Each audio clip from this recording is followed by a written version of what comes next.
didukung oleh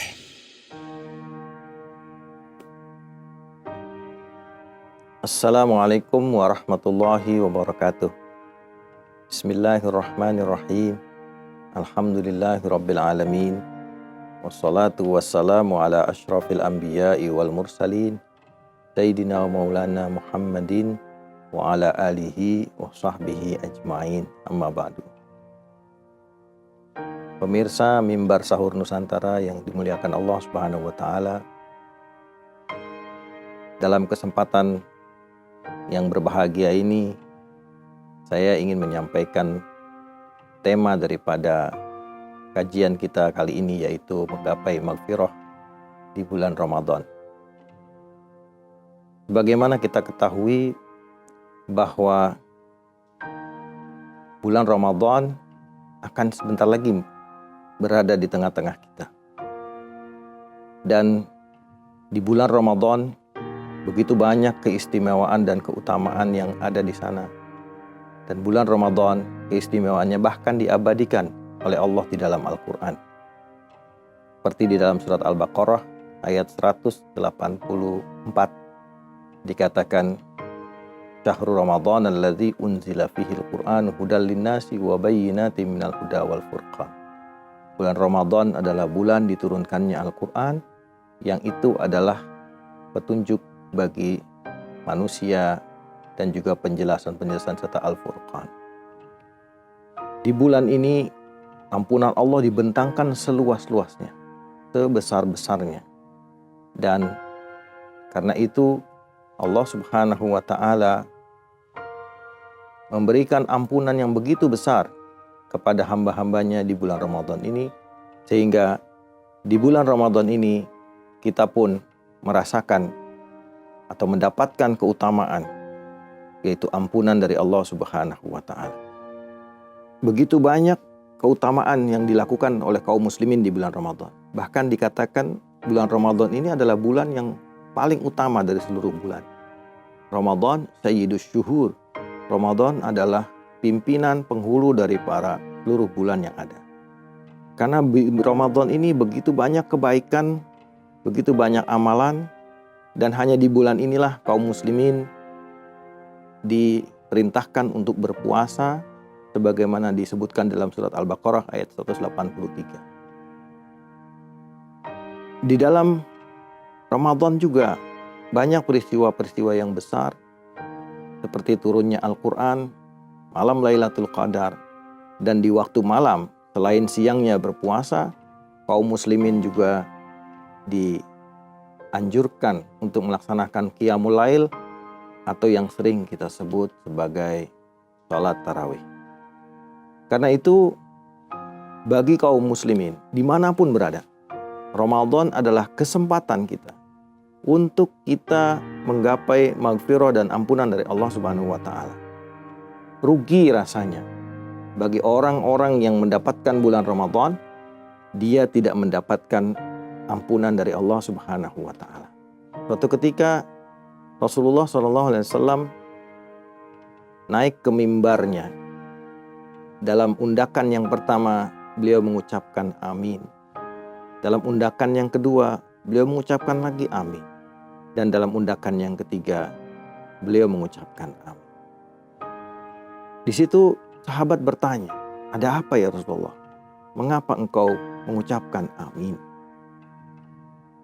Maka Rasulullah menjawab, salah satu daripada amin itu adalah barang siapa yang mendapatkan, kata Rasulullah, malaikat Jibril mengatakan, barang siapa yang mendapatkan Ramadan dan dia tidak mendapatkan ampunan, maka rugilah dia. Maka aku mengucapkan amin. Karena itu, mari sama-sama umat Islam dimanapun manfaatkan kesempatan Ramadan ini untuk meleburkan segala dosa dan kesalahan kita. Agar ketika Ramadan berlalu, setelah 30 hari kita berpuasa dan melaksanakan ibadah di bulan Ramadan, maka kita akan kembali suci, kembali kepada fitrah, sebagaimana bayi yang baru dilahirkan dari rahim ibunya. Sebagaimana kertas yang putih tanpa noda, bagaikan lembaran-lembaran bersih tanpa goresan tinta. Itulah gambaran bagaimana bersihnya kita yang keluar dari Ramadan dengan tidak ada dosa pada kita. Pemirsa yang budiman, manusia adalah tempatnya salah dan dosa. Rasulullah bersabda, "Kullu bani Adam khatta'un wa khairul khatta'in at-tawwabun." Setiap anak Adam itu adalah tukang bikin salah, selalu bikin salah. Karena memang kesalahan itu bagian daripada kemanusiaan kita. Kita bukanlah malaikat. Kita bukanlah orang yang tidak punya kecenderungan yang jahat dalam diri kita. Karena itu Rasulullah mengatakan khatta'un, bukan khati'un. Dalam ilmu nahwu dikatakan sighah bentuk khata' itu adalah mubalaghah atau bentuk yang lebih besar, lebih dahsyat daripada sekedar orang yang berbuat salah. Jadi khata' itu artinya orang yang tukang berbuat salah. Seperti ungkapan-ungkapan dalam bahasa Arab yang bentuknya seperti itu menunjukkan orang yang kerjaannya setiap hari seperti itu. Ada namanya bawab. Bawab itu orang yang kerjaannya buka pintu atau disebut pengawal. Ada yang disebut dengan khattat. Khattat itu orang yang kerjaannya menulis. Menulis atau kaligrafer itu disebut khattat karena memang berulang-ulang dia melakukan itu. Jadi khatta'un itu adalah bukan cuma sekali salah, berulang-ulang kita melakukan kesalahan. Kadang kita malam berbuat salah, pagi istighfar, siang sudah berbuat salah lagi, berbuat dosa lagi. Itulah manusia. Dan begitulah kemanusiaan kita. Sehingga Allah yang menciptakan kita pun tahu dan sangat memahami itu. Maka itu Allah menyediakan di dalam Asmaul Husna-nya itu ada 2 nama dari Allah. Yaitu yang pertama adalah Ghafir, yang kedua adalah Ghafur. Ghafir artinya yang memberi ampunan, sedangkan Ghafur artinya yang sangat banyak memberi ampunan. Artinya Allah Subhanahu wa Ta'ala memahami kita sebagai manusia. Begitu banyak potensi kita untuk salah. Begitu banyak potensi kita untuk dosa. Begitu banyak potensi kita untuk bermaksiat kepada Allah Subhanahu wa Ta'ala. Namun dalam hal ini manusia tidak boleh kehilangan keyakinannya bahwa ada Allah yang mengampuni dosa-dosanya. Tidak boleh kehilangan harapan, tidak boleh kehilangan asa bahwa di balik dosa-dosa yang dilakukannya masih ada pengharapan untuk ampunan daripada dosa-dosa tersebut.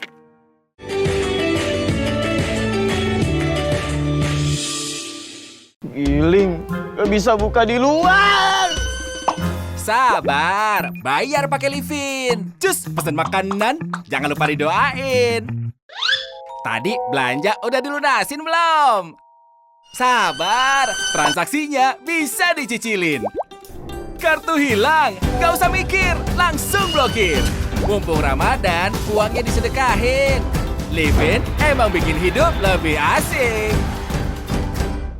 Mempertimbangkan bahwa akan lebih banyak mudaratnya begitu kalau tidak dikabulkan. Sudah menggunakan Undang-Undang 16 tahun 2019 tentang perubahan Undang-Undang nomor 1 tahun 74 tentang perkawinan. Ya, di pasal 7. Memang belum berperan sangat maksimal kan. Memang PP atau peraturan pemerintah. Mengembalikan kebijakan untuk rakyat ada dalam genggaman Anda dimulai dari sekarang. Sejak Anda bersuara ya atau tidak, Anda menentukan. Giling, gak bisa buka di luar. Sabar, bayar pakai Livin. Cus, pesan makanan, jangan lupa didoain. Tadi belanja udah dilunasin belum? Sabar, transaksinya bisa dicicilin. Kartu hilang, gak usah mikir, langsung blokir. Mumpung Ramadan, uangnya disedekahin. Livin emang bikin hidup lebih asik.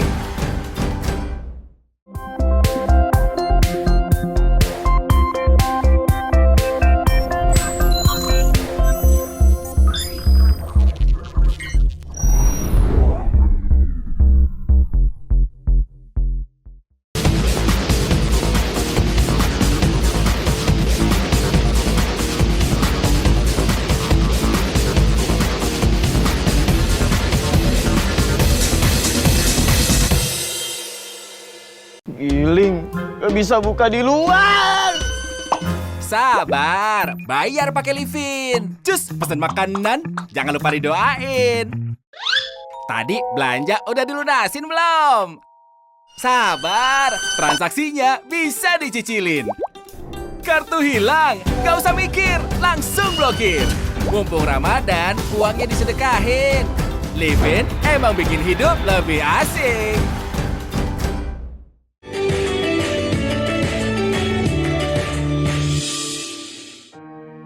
Allah berfirman dalam hadis qudsi, dikatakan, Ya ibadi,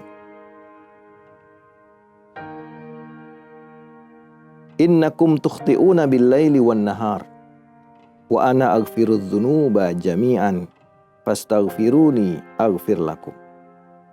Dalam hadis yang diriwayatkan oleh Imam Muslim, yang berasal dari hadis Abi Dzar Al-Ghifari radhiyallahu anhu, Rasulullah menyampaikan hadis qudsi di firman Allah yang isinya adalah begitu panjang hadis ini, namun saya ambilkan sebagian saja. Wahai hamba-hambaku, kata Allah, sesungguhnya kalian itu berbuat salah siang malam. Dan aku ini, Allah, itu mengampuni semua dosa.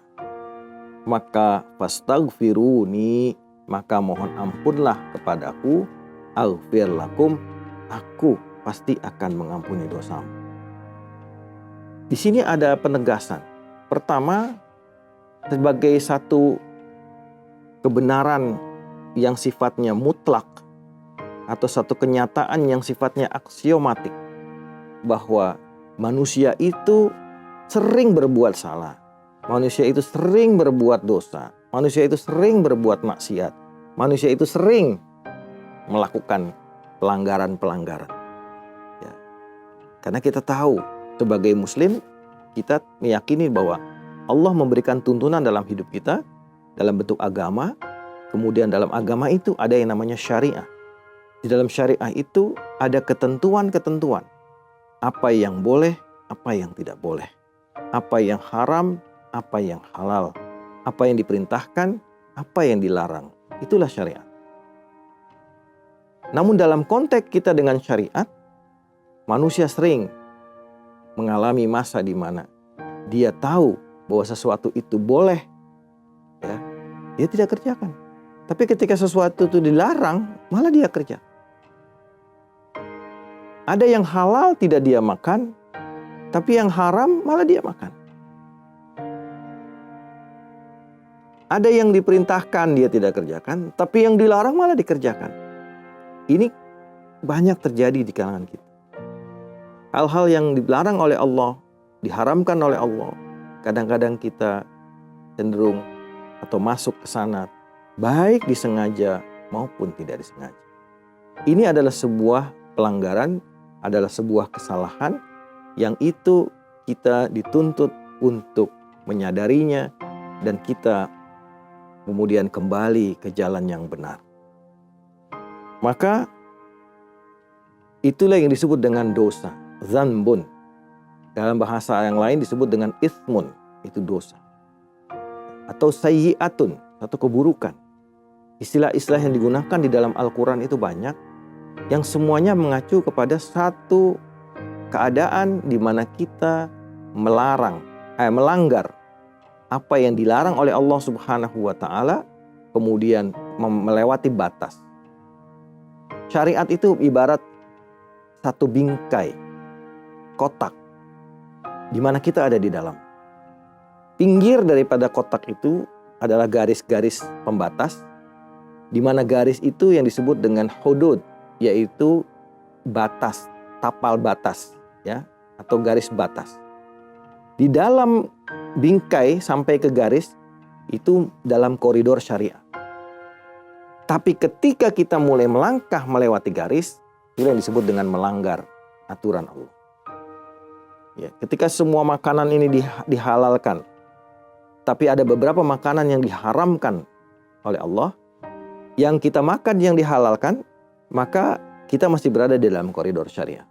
Tapi ketika kita masuk kepada makanan yang diharamkan, kita sudah melewati garis hudud, batas daripada syariat itu, di mana kita artinya melewati apa yang dipagari oleh syariat. Minuman pun demikian, apapun perbuatan pun demikian. Semua yang halal, semua yang boleh ada dalam koridor syariat. Ketika kita melanggar, kita melewati batasan syariat. Maka kata Nabi di dalam hadis yang lain dikatakan, orang yang mendekati dengan perkara syubhat, yaitu perkara-perkara yang masih belum jelas antara halal dan haram, itu cenderung untuk jatuh kepada yang haram. Nabi Rasulullah menggambarkan dengan metaforik dengan luar biasa bahwa ibarat seorang penggembala. Penggembala dia menggembalakan hewan gembalaannya, kemudian begitu hewan gembalaan itu masuk ke tempat-tempat di mana mulai masuk ke tapal batas, itu adalah tanahnya atau bagian daripada istana raja. Yang itu tidak boleh dimasuki oleh rakyat biasa. Orang-orang yang mendekati syubhat, kata Nabi, itu sama dengan orang yang menggembalakan itu mendekati tapal batas daripada tembok istana. Jangan-jangan si kambing ini, domba ini lupa. Dia kira semua rumput sama, dia makan. Padahal rumput yang dimakan kemudian itu adalah rumput yang ada di tanah raja. Dan itu bisa mendatangkan bahaya bagi si penggembala sendiri. Itulah yang disebut dengan tapal batas. Maka kita harus selalu menyadari batas ataupun hudud daripada syariat itu, sehingga kita tidak melanggarnya. Nah, ketika kita sudah melanggar, itu namanya kita sudah melakukan dosa, sudah melakukan pelanggaran. Dan karena itu, pelanggaran itu ada dua jenis. Pertama, pelanggaran yang sifatnya hubungan vertikal kita dengan Allah. Dan yang kedua, pelanggaran yang sifatnya hubungan horizontal kita dengan sesama makhluk. Hubungan vertikal kita dengan Allah, jelas semua perintah ibadah yang sifatnya mahdhah, ibadah yang murni atau yang kita sebut dengan ritual, itu adalah ibadah yang diwajibkan oleh Allah dan sifatnya hubungan kita langsung dengan Allah.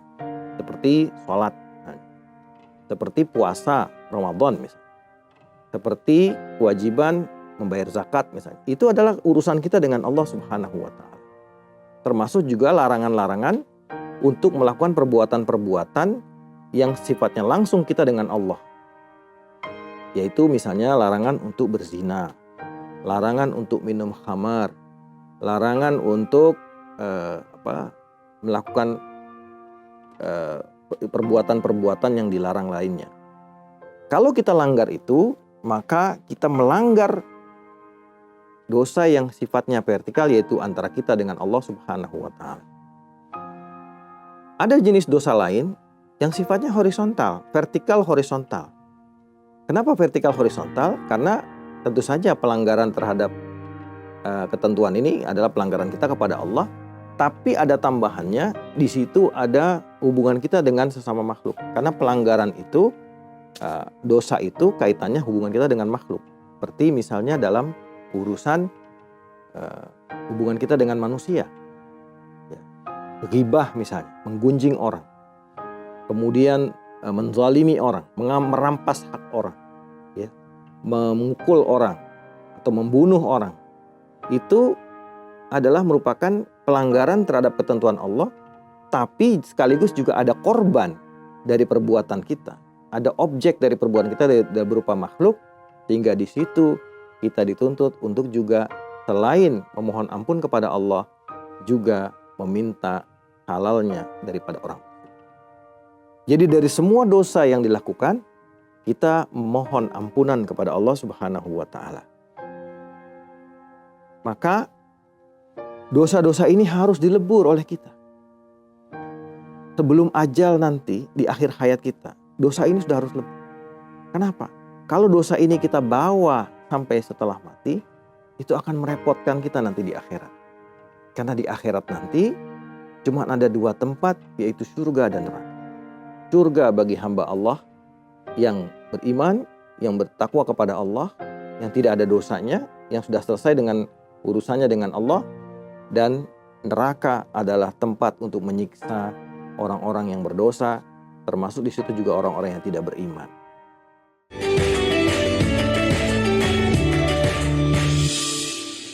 Giling, gak bisa buka di luar. Sabar, bayar pakai Livin. Cus, pesan makanan, jangan lupa didoain. Tadi belanja udah dilunasin belum? Sabar, transaksinya bisa dicicilin. Kartu hilang, gak usah mikir, langsung blokir. Mumpung Ramadan, uangnya disedekahin. Livin emang bikin hidup lebih asik.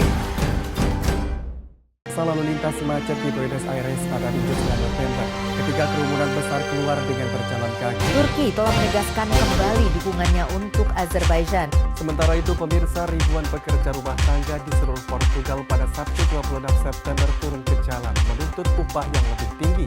Otoritas Prancis mengerahkan banyak polisi di Paris yang mempersenjatai diri menggunakan gas air mata.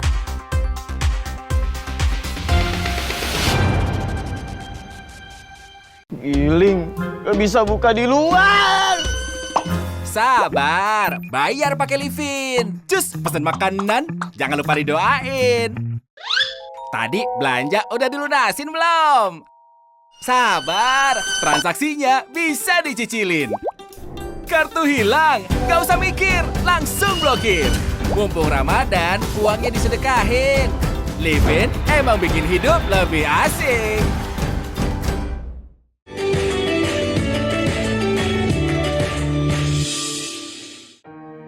Para pemirsa yang budiman,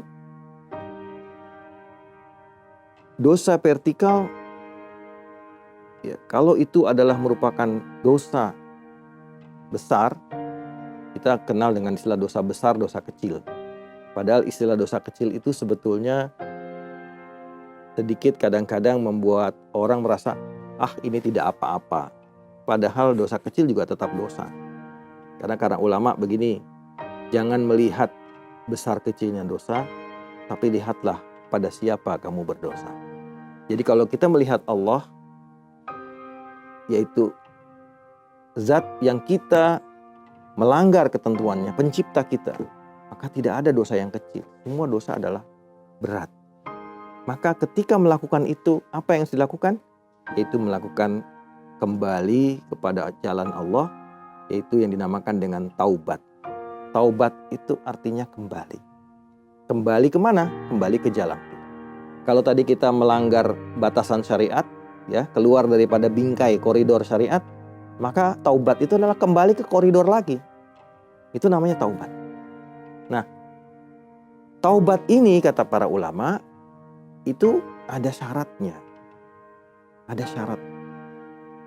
Maka ketika kita bicara di bagaimana di bulan Ramadan ini kita menggapai ampunan Allah Subhanahu wa taala, tentu kita dengan memperbanyak taubat kepada Allah Subhanahu wa taala.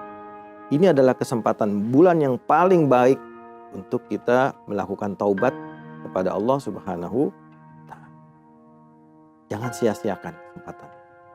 Maka dosa-dosa yang pernah kita lakukan, kita ingat-ingat kembali, kita pikir-pikir kembali, kita hitung-hitung kembali.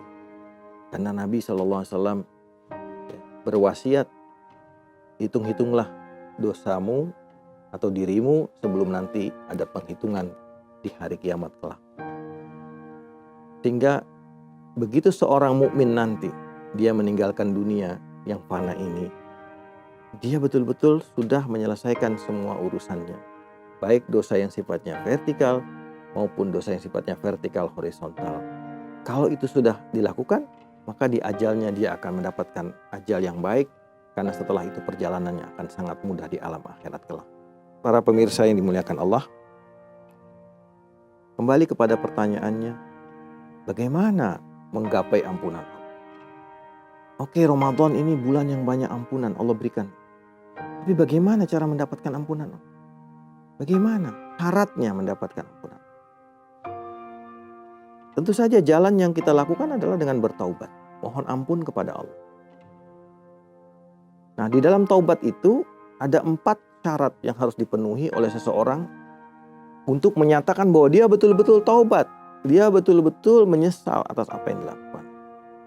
Pertama, yang dilakukan ketika seseorang taubat adalah dia berhenti dari perbuatan itu. Mereka yang masih berada di jalur maksiat, dia berhenti dari jalur maksiat. Seseorang yang sedang berada di lingkungan atau dalam pekerjaan yang penuh dengan dosa, maka dia berhenti dari situ. Itulah taubat yang pertama, langkah pertama. Langkah yang kedua adalah dia mengakui kesalahan. Ya, saya salah.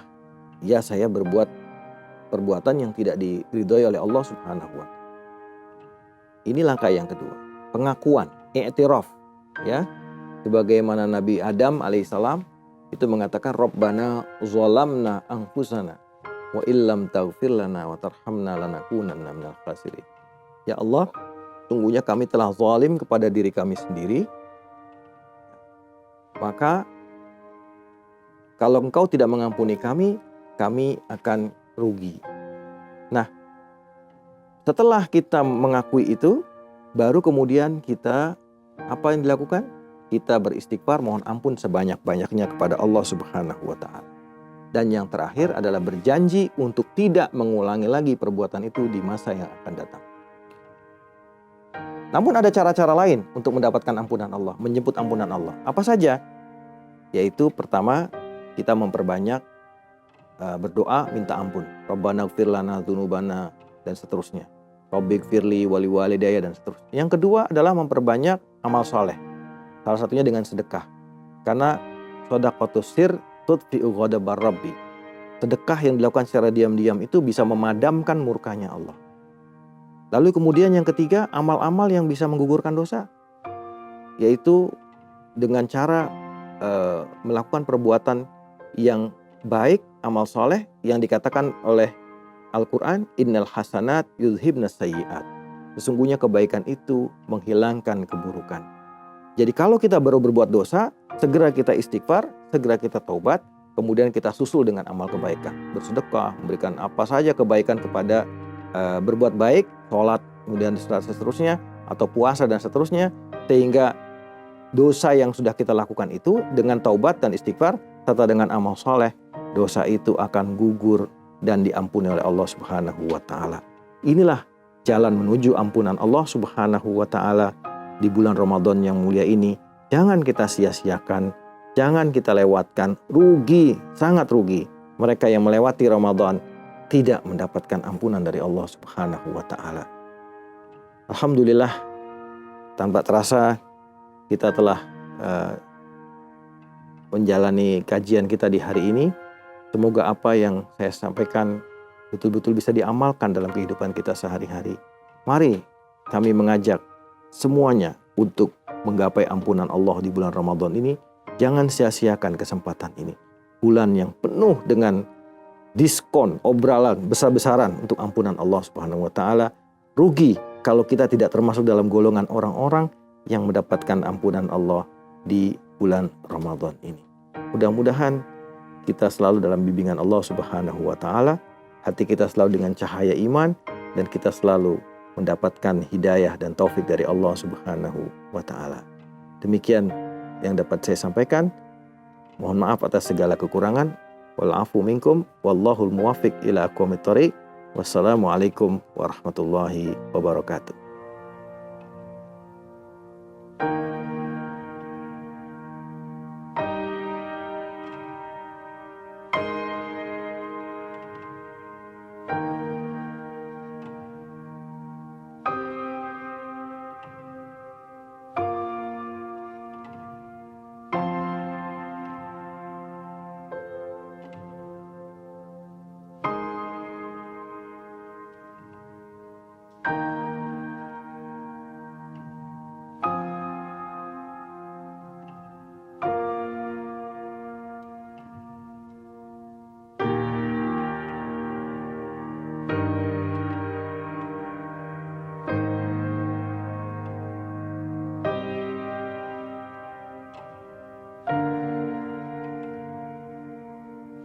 NTV Sahabat Kita didukung oleh